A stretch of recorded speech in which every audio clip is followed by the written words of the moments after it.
জুমার দিন এমন একটা দিন, যেই দিন সূর্য ওঠার পর থেকে নিয়ে আজান পর্যন্ত যে যত পারে সলাত আদায়ের অনুমতি আছে, অথচ রমজান মাসে লাইলাতুল কাদরে অনুমতি নেই। রমজান মাসে লাইলাতুল কাদরে 8 রাকাতই পড়তে হবে, রাত যত দামি হোক। রমজান মাস যত দামি হোক না কেন, লাইলাতুল কাদর যত দামি হোক না কেন, ধরে নিলাম পৃথিবীতে যত দিন আছে, যত রাত আছে, তার সবচেয়ে দামি রাত, সবচেয়ে দামি মাস, এ কথাই ঠিক। এরপরেও 8 রাকাতের বেশি সালাত আদায় করবেন, এ অনুমতি নেই। এই অনুমতি শুধু কাবা ঘরে আছে, পৃথিবীর আর কোথাও নেই। পৃথিবীর যে কোনো মসজিদে 2 রাকাত সালাত আদায় করলে যত নেকি হবে, মসজিদে নববীতে 2 রাকাত সালাত আদায় করলে তার চেয়ে 1000 গুণ বেশি নেকি হবে। পৃথিবীর যে কোনো মসজিদে 2 রাকাত সালাত আদায় করলে যত নেকি হবে, বাইতুল মুকাদ্দাস জেরুজালেমে অবস্থিত সেই মসজিদে আকসাতে 2 রাকাত সালাত আদায় করলে তার চেয়ে 1000 গুণ বেশি নেকি হবে। তবে ওই মসজিদে নববীতে রাতে সালাত আদায় করলে 8 রাকাতের বেশি অনুমতি নেই। শুধুমাত্র দিন রাত সালাত আদায় করা যাবে কাবা ঘরে। রাত নেই, দিন নেই, দুপুর নেই, সন্ধে নেই, সূর্য ডুবা নেই, উঠা নেই, মাথার উপরে নেই, কাবা ঘরে কোনো নিষিদ্ধ সময় নেই। এরপরে পৃথিবীতে দ্বিতীয় যেটা সালাত আদায়ের জন্য দামি সময়, সেটা হলো জুমার দিন সূর্য ওঠার পর থেকে নিয়ে আজান পর্যন্ত। এখানে কোনো রাকাতের হিসাব নেই, যে যা পারে। আজান হয়ে গেলে কেউ কারোর সাথে কথা বলতে পাবে না, কাঁধ ডিঙিয়ে কেউ সামনে আসতে পাবে না।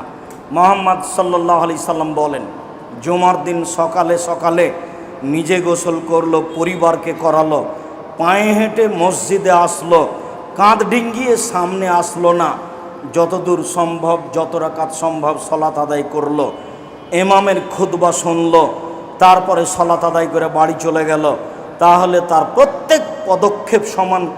1 বছর তাহাজ্জুদ পড়লে জানে কি হয় তাই হবে, 1 বছর নফল সিয়াম পালন করলে জানে কি হয় তাই হবে। বুঝাতে পারিনি এখনো। প্রত্যেক পদক্ষেপ সমান। 1 বছর তাহাজ্জুদ, 1 বছর নফল রোজা। 1 বছর নফল রোজা রাখলে যত নেকি হবে, 1 বছর তাহাজ্জুদ পড়লে যত নেকি হবে, প্রত্যেক পদক্ষেপ সমান তত নেকি হবে। তার নাম জুমার দিন। যদি বুঝাতে না পারি তাহলে আমি অক্ষম, যার কারণে মাঝে মধ্যে বলি যে আমাদের দিয়ে যদি হয় তাহলে তুমি জাতির সামনে আমাদেরকে গ্রহণীয় করো। তার মানে এত দামি কথা জাতির তো জানা দরকার। মুহাম্মদ সাল্লাল্লাহু আলাইহি সাল্লাম 1450 বছর পূর্বে চলে গেছেন, কথা এইভাবে রেখে দিয়েছেন, হাদিসে আছে। আর বাংলাদেশের শতকরা 98টা মসজিদে কেসা কাহিনী দিয়ে জুমার খুতবা হলো, কেসা কাহিনী দিয়ে, আরও কত কি দিয়ে, রূপক কথা দিয়ে, আর কোন কোন মানুষের প্রশংসা দিয়ে জুমার খুতবা হলো। অথচ সেখানে হাদিসও থেকে গেল, কোরআনও থেকে গেল। আমি যে কথা বলছি, এই কথা মুহাম্মদ সাল্লাল্লাহু আলাইহি সাল্লাম আজ থেকে নিয়ে 1450 বছর পূর্বে বলেছেন।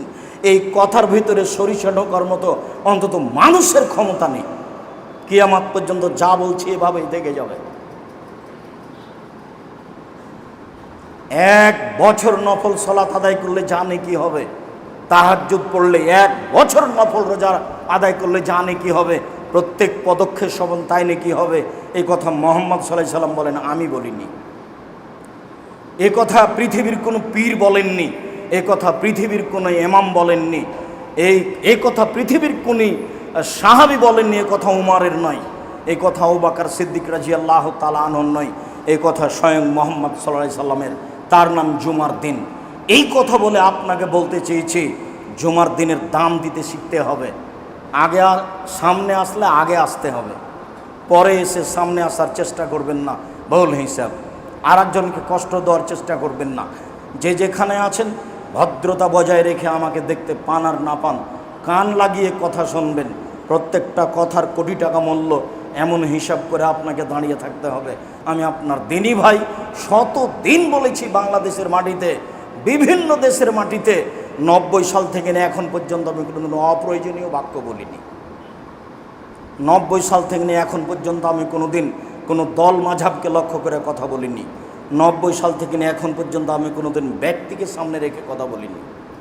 90 সাল থেকে নিয়ে এখন পর্যন্ত আমি কোনো মাঝহাবকে নিন্দা করে কথা বলিনি।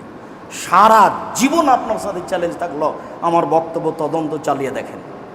আমি কোনোদিন কোনো মাঝহাব নিয়ে কথা বলিনি।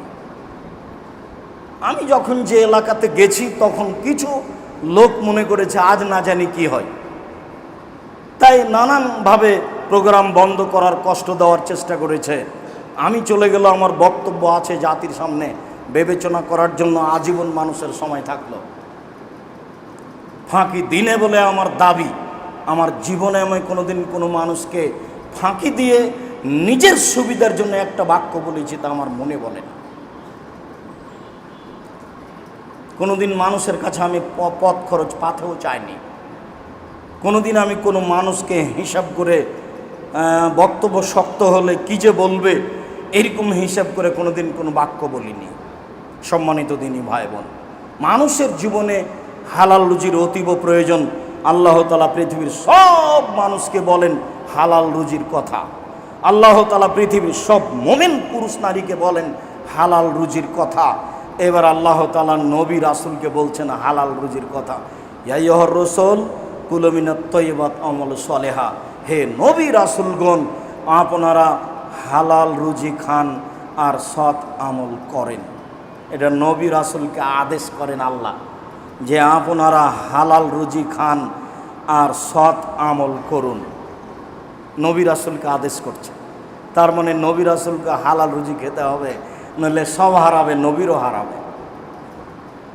নবীও মানুষ, তিনি অন্য কিছু না। আর বলেন সৎ আমল করেন, সব আমল সৎ নয়। মাগরিবের পরে 2 রাকাত সুন্নাত পড়তে হবে, এটা সৎ আমল। কিন্তু মাগরিবের পরে 6 রাকাত সুন্নাত পড়লে 12 বছরের পাপ ক্ষমা হয়ে যাবে, 12 বছরের নেকি হবে, নগদ জান্নাত, এটা সৎ আমল নয়। আপনি কষ্ট করে, আপনাকে আমি দেখেছি কতদিন, আরও 5 জন দেখেছে, আপনি কষ্ট করে মাগরিব পড়বে 6 রাকাত সুন্নাত পড়ছেন, তাড়াহুড়া করে করছেন। আরও নামাজ আপনার আছে রাইফেলের গুলির মতো। ধর্ম পাগল নয়। নিজের বিবেচনার অনেক দাম আছে। নিজের বিবেচনা দিয়ে জমি জায়গা চাষ করেন, নিজের বিবেচনা দিয়ে ব্যবসা বাণিজ্য করেন, নিজের বিবেচনা দিয়েই ধর্মকে ভাবতে হবে। মৌলানা সাহেবকে বললেন, আব্দুর রাজ্জাক সাহেব আমার একটা মেয়ে জন্ম নিয়েছে, আকিকা করব কবে? আরে যেদিন করেন করলেই হবে। আব্দুর রাজ্জাক সাহেব কবে? 7 দিনের আগেও হবে না, পরেও হবে না। তাহলে দুইটা দুরকম হয়ে গেল। বিবেচনার দাম আছে, বিবেচনার দাম আছে। মাগরিবের পরে 2 রাকাত সুন্নাত এটাই চূড়ান্ত। মাগরিবের পরে 6 রাকাত সুন্নাত এটা চূড়ান্ত নয়, কিয়ামত পর্যন্ত হবে না চূড়ান্ত। রাসূলকে দাম দেওয়ার চেষ্টা করতে হবে, মানুষকে নয়। বেশি ইবাদত করে জান্নাত হবে না। দুরুদে ইব্রাহিমই পড়তে হবে, যার নাম দুরুদ। আল্লাহুম্মা সাল্লি আলা সাইয়্যিদিনা মাওলানা নাবিয়ানা মুহাম্মাদের নাম দুরুদ নয়। এ দিয়ে রাসূলকে খুশি করা যাবে না, এটা সৎ আমল নয়। কবরে টাকা 10টা দান করেছি, মসজিদও দান করেছি, এটাও দান ওটাও দান, কোনটা সৎ আমল? এখানে এদেরকে 10 টাকা দান করেছি, ওরা দিবস পালনের জন্য রাস্তা ঘেরা আছে, বলছে আমাদের কালকে খেলাধুলা হবে, 20 টাকা দিয়ে যান। তো খেলাধুলা করবে, সেখানেও 20 টাকা দিলাম, এখানেও 20 টাকা দিয়েছি, দান তো দুটাই, কোনটা সৎ আমল? আল্লাহ তাআলা বলেন, নবী রাসূল শোনেন, আপনারা হালাল রুজি খানার সৎ আমল করুন। বিবেচনা করতে হবে, সৎ আমলই আল্লাহর দরবারে কবুল হবে। সৎ আমল যেটা বহু, যেটা রাসূলের কর্মের সাথে মিল খেয়েছে সেটা। আবার জাল হাদিস আছে প্রায় 3 লক্ষ, আমাদের বাড়িতে আছে প্রায় 10,000। টাকার গায়ে লেখা আছে চাহিবে মাত্র ইহার বাহককে দিতে বাধ্য থাকিবে। আমি আব্দুর রাজ্জাক বিন ইউসুফ 10,000 জাল হাদিস যে কোনো সময়ে দেখানোর জন্য প্রস্তুত রয়েছে। তার মানে বলেছেন রাসূল সাল্লাল্লাহু আলাইহি ওয়াসাল্লাম বলেন, তাহলে সেটা হাদিসে কথা ঠিক নয়। খালি বললেই তো হবে না। ফাজাইল আমল বইয়ে লেখা আছে যে 1 ওয়াক্ত নামাজ কাজা করলে 80 হোক বা জাহান্নামে থাকতে হবে। নিচে বলা আছে হাদিসে আছে। তো কোথায় আছে? না হাদিসে আছে। তো খুঁজেন, তাহলে মরা পর্যন্ত খুঁজেন, কোথায় পাওয়া যায়? মুহাম্মদ সাল্লাল্লাহু আলাইহি ওয়াসাল্লাম যেখানে শুয়ে আছেন সেই জায়গাটা আরশের চেয়ে উত্তম, কোথায় আছে? বলে হাদিসে আছে। কিভাবে হয় এটা? আদম আলাইহিস সালাম ভারত থেকে হজ করতে গেলেন 60,000 বার। 60,000 বার যদি হজ করেন তাহলে 60,000 বছর বয়স হতে হবে, না হলে তো বছরে একবার হজ। এখন 60,000 বছর বেঁচে ছিলেন কিনা সেটাও একটা বিবেচনার বিষয়। এত শক্ত ইতিহাস কোথায় পাবেন? আদম আলাইহিস সালাম 60,000 বছর বাঁচলেন কি না? ঢোকার সময়তে দেখছেন যে গেটে লেখা আছে লা ইলাহা ইল্লাল্লাহ মুহাম্মদ রাসূলুল্লাহ। তো ফল খেয়ে নিয়ে ভুল করেছেন, 300 বছর ক্ষমা চাইলেন। তো এক পর্যায়ে বলছেন আদম, আল্লাহ 300 বছর ক্ষমা চাইলাম, ভুলের কারণে ক্ষমা তো হলো না। তো জান্নাতের গেটে লেখা আছে লা ইলাহা ইল্লাল্লাহ মুহাম্মদ রাসূলুল্লাহ। মুহাম্মদ অবশ্যই কোনো দামি মানুষ হবেন, নইলে আপনার সাথে কেন নামটা লেখা আছে? যাক, এখন আমি তার দোহাই দিয়ে ওসিলা দিয়ে আমি ক্ষমা চাচ্ছি, তুমি আমাকে মাফ করো। তখন আল্লাহ বলছেন, আদম তুমি এমন একটা মানুষের নামে ক্ষমা চেয়েছো, এখন আর আমি ক্ষমা না দিয়ে পারছি না, যাও তোমাকে ক্ষমা করে দিলাম। আল্লাহ বলছেন যে আদমকে আমি সব কিছু শিখিয়ে দিয়েছি, আর লা ইলাহা ইল্লাল্লাহ মুহাম্মদ রাসূলুল্লাহ ওয়াসিলা ধরে জান্নাতে যেতে হবে, এটাই তিনি জানলেন না। অথচ তিনি আদম সব কিছু জানেন। ধর্ম পাগল হয়ে গেছে। ধর্ম রাজশাহী চাঁপাইনবাবগঞ্জের হাওয়াই লাড্ডু দোনো হাত মে লাড্ডু হয় চায় उसको খালে বল হিসাব হুজুরকে তওবা করে আসতে হবে, এ কথাই চূড়ান্ত। লা ইলাহা ইল্লাল্লাহ মুহাম্মদ রাসূলুল্লাহ ওয়াসিলা কে বলেছে? ওটা ওয়াসিলা নয়। রাসূল সাল্লাল্লাহু আলাইহি ওয়াসাল্লাম বলেছেন, মান কানা আখির কালামিহি লা ইলাহা ইল্লাল্লাহ ফাদাখালাল জান্নাহ। মানুষের মরার শেষ মুহূর্তে যদি শুধু লা ইলাহা ইল্লাল্লাহ হয় তাহলে সে জান্নাতে চলে গেছে। এ হাদিস সহিহ। এইটুকুই সহিহ, এই পর্যন্তই। বাকিটুকুর কথা মুহাম্মদ সাল্লাল্লাহু আলাইহি ওয়াসাল্লাম বলেননি। তিনি বলেছেন লাক্কানু মাউতাকুম লা ইলাহা ইল্লাল্লাহ, মরে মরে মরে মরে যান যায় যায় তাকে তোমরা স্মরণ করাও লা ইলাহা ইল্লাল্লাহ। লা ইলাহা ইল্লাল্লাহ বললে সে জান্নাতে চলে যাবে, এই কথা মুহাম্মদ সাল্লাল্লাহু আলাইহি ওয়াসাল্লাম বলেন। বাকিটুকুর কথা মুহাম্মদ সাল্লাল্লাহু আলাইহি ওয়াসাল্লাম বলেননি। রাসূল সাল্লাল্লাহু আলাইহি ওয়াসাল্লাম বলেন আফদালু যিকরি লা ইলাহা ইল্লাল্লাহ, সবচেয়ে উত্তম জিকির হলো লা ইলাহা ইল্লাল্লাহ। তিনি এটুকুই বলেছেন, শুধু লা ইলাহা ইল্লাল্লাহ। পৃথিবীতে সবচেয়ে দামি জিকির সুবহানাল্লাহ জিকির, আলহামদুলিল্লাহ জিকির, আল্লাহু আকবার জিকির, লা ইলাহা ইল্লাল্লাহ জিকির, আরও দুয়া সব জিকির, কিন্তু সবচেয়ে দামি জিকির হলো লা ইলাহা ইল্লাল্লাহ। তখন তিনি লা ইলাহা ইল্লাল্লাহ, লা ইলাহা এ পর্যন্ত বলে থামেননি। তখন তিনি ইল্লাল্লাহ এ পর্যন্ত বলে থামেননি। তখন তিনি আল্লাহ আল্লাহ এই পর্যন্ত বলে থামেননি। তখন তিনি হু হু এ পর্যন্ত বলে থাকেননি। তার মানে লা ইলাহা ইল্লাল্লাহ শুধু শতামল, বাকিগুলি সব অশতামল, কুঁড়া দিয়ে টিকা যাবে না। তাই আদম আলাইহিস সালাম বলবেন, মুফাসসির সাহেব বলছেন যে আমার চাচাতো ভাই বলছেন ইনি সবচেয়ে দামি মুফাসসির, তোরা অত তাফসির জানিস না। আরে কি তাফসির করলো? আরে তোরা ওইসব তাফসির জানিস না, একটু বলেন না কি করলো। তো উনি বলছেন যে আদম আলাইহিস সালাম ঘুম থেকে উঠে দেখছেন খুব সুন্দরী মহিলা পাশে, তো উনি হাত বাড়াচ্ছেন। যেহেতু তিনি মানুষ, তখন ফেরেশতা বলছেন থামেন। কেন? মোহর দিতে হবে। মোহর আবার কি? বলে মুহাম্মদ সাল্লাল্লাহু আলাইহি ওয়াসাল্লামের দুরূদ পড়তে হবে। আরে আল্লাহ বলছেন আমি আদমকে সব শিখিয়ে দিয়েছি, আর বউকে কিভাবে হালাল করতে হবে এটাই আদম জানেন না। তো আদম আলাইহিস সালামকে আল্লাহ শিখালেন কি? তার মানে ওই তাফসীর মিথ্যে, ওটা তাফসীর নয়। বউ হালাল, আদমকে বউ হালাল করার জন্য দুরূদ পড়তে হবে, এই জিম্মেদারি আল্লাহ তার উপর দেননি। কিভাবে তাকে বউ হালাল, তার জন্য বউ হালাল করা হয়েছে সেটা আল্লাহ ভালো জানেন, কোনো হাদিসে নেই। অতএব সৎ আমল করতে হবে, অসৎ আমল ধর্মের নামে করলে বিচারের মাঠে টিকা যাবে না, এই কথাই ঠিক। আবু হুরায়রা রাদিয়াল্লাহু তাআলা আনহু বলেন, রাসূল সাল্লাল্লাহু আলাইহি সাল্লাম বলেছেন ইন্নাল্লাহ তাইয়্যিব লা ইয়াকবালু ইল্লা তাইয়্যিবা, নিশ্চয় আল্লাহ তাআলা পবিত্র, পবিত্র ছাড়া কবুল করেন না, হালাল ছাড়া আল্লাহ বিচারের মাঠে কোনো ইবাদত কবুল করবেন না। সুম্মা যাকারা রাজুলা, তারপর তিনি একটা লোকের কথা বললেন, ইতিলি সাফারা, যে লোকটা লম্বা সফরে রয়েছে, আশাসা আকবারা, মাথার চুলগুলি এলোমেলো হয়ে গেছে, ঠিক মতো গোসল করেনি, ঠিক মতো চিরনি করেনি, বিপদে পড়ে এমুদ্দয়াদাইহে, হাত দুটি আল্লাহর দরবারে উঠিয়েছে, আবার বলছে হে আমার প্রতিপালক আমি বিপদে পড়েছি, তুমি আমাকে উদ্ধার করো। তারপরে আল্লাহ রাসূল বলছেন মাতামহু হারামুন, তার খাদ্য আছে হারাম, মাশরাবহু হারামুন, তার পানি আছে হারাম, মালবাসহু হারামুন, তার পোশাক আছে হারাম, ও গুজিয়া বিল হারামে, তার জীবিকা নির্বাহ হারাম, আন্না ইস্তাজাবুল্লাহু, তার দোয়া কি করে কবুল হতে পারে? তার দোয়া কবুল হবে না। তিনটে কারণ আছে দোয়া কবুলের এখন। এক, মুসাফির। আল্লাহ নবী বলেছেন 3 শ্রেণীর মানুষের দোয়া কবুল হয়। তার এক শ্রেণীর মানুষ হলো মুসাফির, আর এক শ্রেণীর মানুষ হলো বাপ মা, আর এক শ্রেণীর মানুষ হলো মাজলুম। একটা হিন্দু মানুষের বাড়ি আপনি জোর করে দখল করে নিয়েছেন, ও হলো মাজলুম। একটা হিন্দু ছেলের ভ্যানে উঠেছেন, টাকা না দিয়ে 1 থাপ্পড় দিয়ে চলে গেলেন, ও হলো মাজলুম, আপনি হলেন জালেম। এই হিন্দু যদি বলে আল্লাহকে, আল্লাহ তুমি তার বিচার করো, তা আপনার সব কিছু হারিয়ে যাবে। ও পরকালে কিছু পাবে না, কিন্তু তার কথাটা ইহকালে কবুল হবে। তার নাম মাজলুম। মাজলুমের কথা কবুল হয়, মুসাফিরের কথা কবুল হয়, বাপ মায়ের কথা কবুল হয়, মাজলুমের কথা কবুল হয়। লোকটা বিপদে পড়েছে, কোনো জুলুম তার উপরে হচ্ছে, লোকটা মুসাফির আছে, আবার হাত তুলে দোয়া করলে হাত ফেরত দেওয়া হয় না। হাত তুলে দোয়া করলে আল্লাহ একটু লজ্জা পায়, কেমনে হাতখান ফিরিয়ে দিই, আচ্ছা যাও, যেটা তুমি চাচ্ছ সেটা দিয়ে দিলাম। এটা আল্লাহর বৈশিষ্ট্য। হাত তুলে দোয়া করলে খালি হাত ফিরিয়ে দিতে লজ্জা পান। তাহলে মুসাফির দোয়া কবুল হবে, তাহলে মাজলুম দোয়া কবুল হবে, তাহলে হাত তুলে দোয়া করছেন তার মানে দোয়া কবুল হবে। এতগুলি অবস্থান থাকার পরেও কবুল হলো না কেন?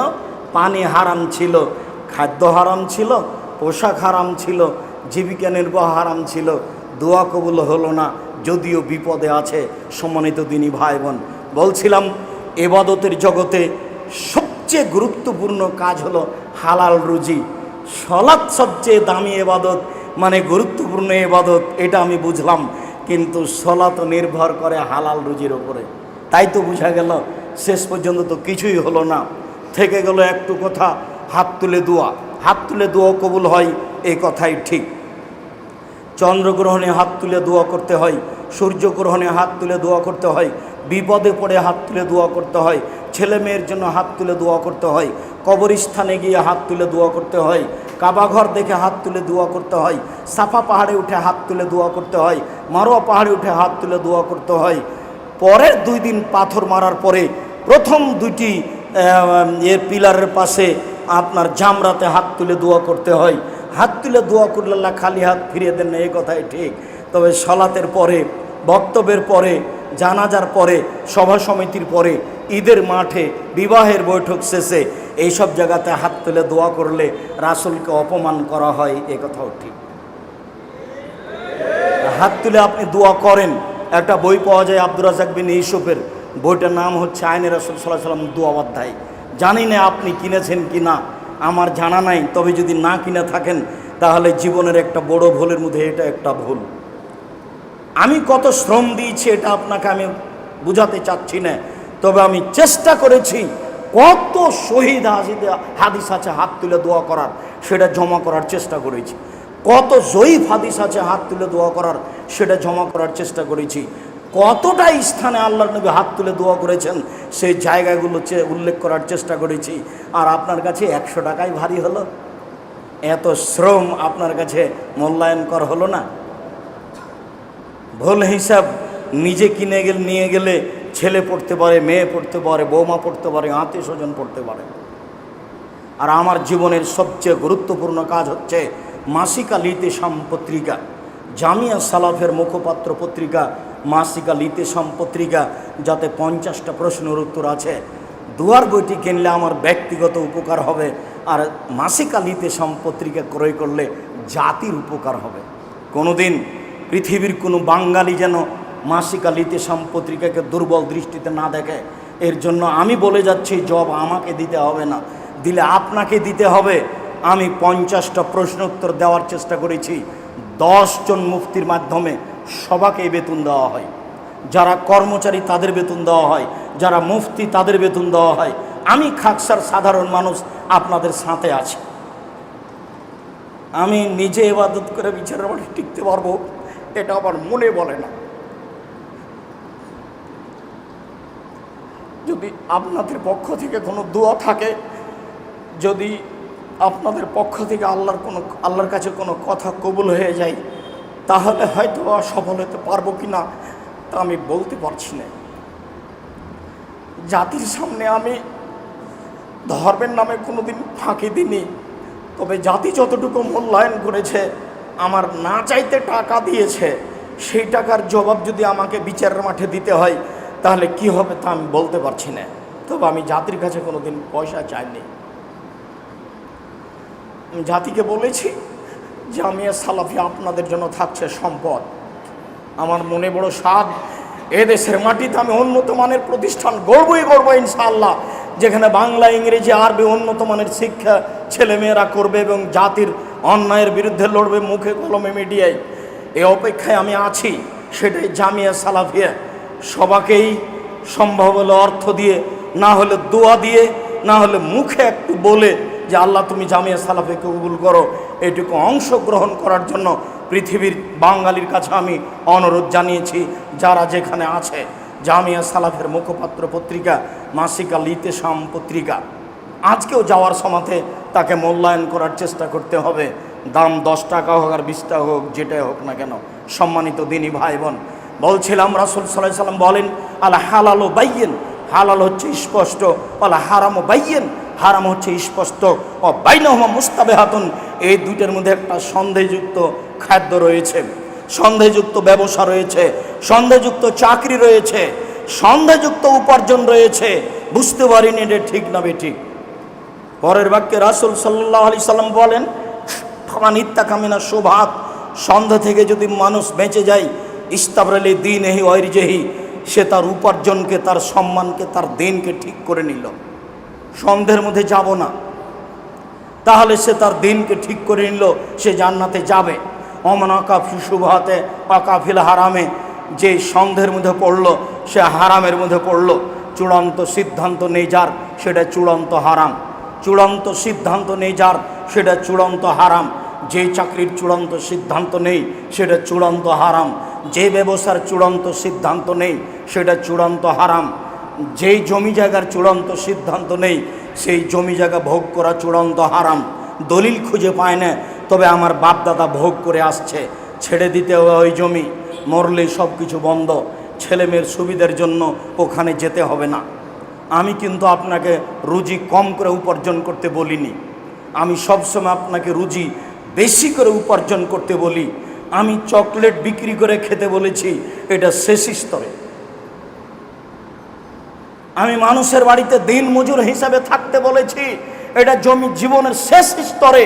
আমি বলেছি বৈধ রুজির জন্য বাপের জমি বিক্রি করে কোটি টাকার ব্যবসা করেন, সেটাই ভালো।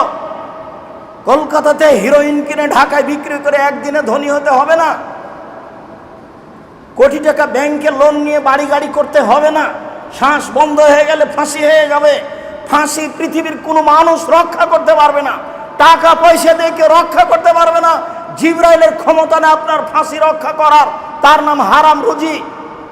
পৃথিবীর কোনো মানুষ, কোনো ফেরেশতা, কবি, নবী, রাসূল, পৃথিবীর কোনো মানুষ, কোনো নবী, কোনো ফেরেশতা বিচারের মাঠে আপনার ফাঁসি রক্ষা করতে পারবে না। তার নাম হচ্ছে কর্জ, তার নাম ঋণ। সব পাপ ক্ষমা হয়ে যাবে, ঋণ ক্ষমা হবে না। আল্লাহ নবী বললেন লোকটার ঋণ আছে? জি আছে। কেউ পরিশোধ করবে? জি আছে আমি। আচ্ছা ঠিক আছে, জানাজা পড়ালাম। আর একটা লোকটার ঋণ আছে? জি। কেউ পরিশোধ করবে? কেউ দাঁড়ায় না। তখন তিনি বললেন ঠিক আছে জানাজা করো, আমি গেলাম। তার মানে আপনার জানাজা হবে না। ঋণ আছে, ব্যাংকে টাকা নিয়ে অনেক কিছু করলেন, বাড়ি গাড়ি করলেন, আপনি বুঝতে পারেননি, শ্বাস বন্ধ হওয়ার সাথে সাথে ফাঁসি হয়ে যাবে। কেউ রক্ষা করতে পারবে না, পৃথিবীর কোনো কিছু রক্ষা করতে পারবে না। আল ইয়াউমা লা তামলিকু নাফসুন লিনাফসিন শাইআ, আল ইয়াউমা আল আমরু লিল্লাহ। আজ কোনো মানুষ কোনো মানুষের কোনো উপকার করতে পারবে না। একাচ্ছত্র মালিকানা আমার হাতে। আইনাল জাব্বার আইনাল মুতাকাব্বির, স্বৈরাচারী, স্বেচ্ছাচারী, অহংকারী, বদমেজাজিরা কোথায়? আনা মালিকুল আমলাক, আমি হচ্ছি রাজাধিরাজ। এই ঘোষণা দিয়ে বিচার শুরু হবে, তার নাম কাহার। খুব কঠোর কঠিন, কারো রক্ষা হবে না। সামান্য কাজে যায়েন না, পয়সা উপার্জন করেন বেশি করে। আমি এ কথাই বলছি, বলতে গিয়ে বলেছি 600 কিলোমিটার যেতে হবে, টাকা পয়সা নেই, খুব দুর্দিন, প্রচণ্ড রৌদ্র, বাইরে হাঁটা যায় না, যেতে হবেই। রাসূল আদেশ করেছে, খানা পানি নেই, কিছুই নেই, গাছে ফল পেকে এসেছে মাত্র, দুর্দিন আর দুর্দিন, প্রচণ্ড রৌদ্র, মাঠে না রাস্তায় নামা যায় না, যেতেই হবে, কালকে আদেশ। ওমর কি দিতে পারো? অর্থ সম্পদের অর্ধেক দিলাম। ভালো কথা, আজকে সবকে ঠগিয়ে দিব। ওমরের হিসাব। আবু বকর সিদ্দিক কি দিতে হবে? আবু বকর সিদ্দিক রাদিয়াল্লাহু তাআলা বলেন, আপনাকে আর আল্লাহকে বাড়িতে রেখে যা আছে সবই দিয়ে দিলাম। হতে পারে যে ভ্যান ভাড়া হবে না, তবে তিনি যা বলেছেন এই বাক্য ডিঙ্গিয়ে পৃথিবীর কোনো মানুষ আর আগে যেতে পারবে না। ও দিয়ে ভ্যান ভাড়া হবে না। উসমান কি করতে হবে? উসমান বলেন, আল্লাহর নবী, যত মানুষ তাবুকের যুদ্ধে যাবে সমস্ত মানুষের অর্ধেকের যাতায়াত খরচ, খাওয়া খরচ আমি দিব। তার মানে 30,000 মানুষ আছে, 3 মাস লাগবে যেতে আসতে। 15,000 মানুষকে 3 মাস খাওয়াবেন। 15,000 মানুষকে 15,000 উঁট দিবেন। একটা উঁটের দাম যদি 1 লক্ষ টাকা হয়, তাহলে 15,000 উঁটের দাম কত? তার নাম ধনী। কখনো আপনি ছেলে মেয়েকে নিঃস্ব করে ছেড়ে যাবেন না। আল্লাহ নবী বলছেন যে ছেলে মেয়েকে নিঃস্ব করে ছেড়ে যায় না, যে আর একজনের কাছে হাত পাতবে, সাবধান। হাদিস বুখারী মুসলিম। আল্লাহ নবী বলছেন, দেওয়া হাত খান গ্রহণ করো, নেওয়া হাত খান গ্রহণ করিও না। দেওয়া হাত খান ভালো, নেওয়া হাত খান খারাপ। দেওয়া হাত খান দানশীল, নেওয়া হাত খান ভিক্ষুক। কোনো সময় নেওয়া হাতটা গ্রহণ করবে না, দেওয়া হাতটা গ্রহণ করিও, জীবনে সফলতা অর্জন করতে পারবা। তাই তিনি বলছেন দিন মজুরকে দান করতে হবে, মানে দেওয়া শিখো। সে যা টাকা পয়সা দিচ্ছেন ছেলে মেয়ের হাত দিয়ে দেওয়াবেন, ছেলে মেয়ে দিতে শিখুক। আপনার অবর্তমানে যেন ছেলে মেয়ে মুসাফিরকে খাওয়াতে পারে, অসহায় মানুষকে খাওয়াতে পারে। আপনার বাড়ির নাম হবে মেহমানখানা। যেমন আপনার বাপের অভ্যাস ছিল, আপনার দাদার অভ্যাস ছিল, ওই গতিতেই ফিরে যেতে হবে। শতদিন বলেছি, মনে রাখবেন, হালাল স্পষ্ট, হারাম স্পষ্ট। কেউ যদি সন্দেহের মধ্যে পড়ে যায় তাহলে পরকাল হারিয়ে গেছে। সন্ধে থেকে বাঁচতে হবে কার রাই, রাখালের মতো। ইয়া রাহাল আল হেমা, যে রাখাল আইলে গরু চড়াচ্ছে, সম্ভাবনা রয়েছে আইলে গরু চড়ালে গরুতে ধানে মুখ দিতে পারে। আইল বুঝেন কি না আমি জানি না। আল্লাহ নবী বলছেন, আইলে গরু নিয়ে যায় না, গরু থাকতে থাকতে ধানে মুখ দিতে পারে। ঠিক তুমি সন্দেহযুক্ত রুজি উপার্জন করিও না, তুমি বিপদে পড়ে যাও। মনে রেখো, আলালে কুল্লে মালিকিন হেমায় হেম আল্লাহ মহারে মোহ। আল্লাহর একটা সীমারেখা রয়েছে, মানুষের একটা, দেশের একটা সীমারেখা রয়েছে। বাংলাদেশ শুরু হলে ভারত শেষ হয়, ভারত শেষ হলে বাংলাদেশ শুরু হয়। আর আল্লাহর সীমারেখা হচ্ছে হালাল হারাম।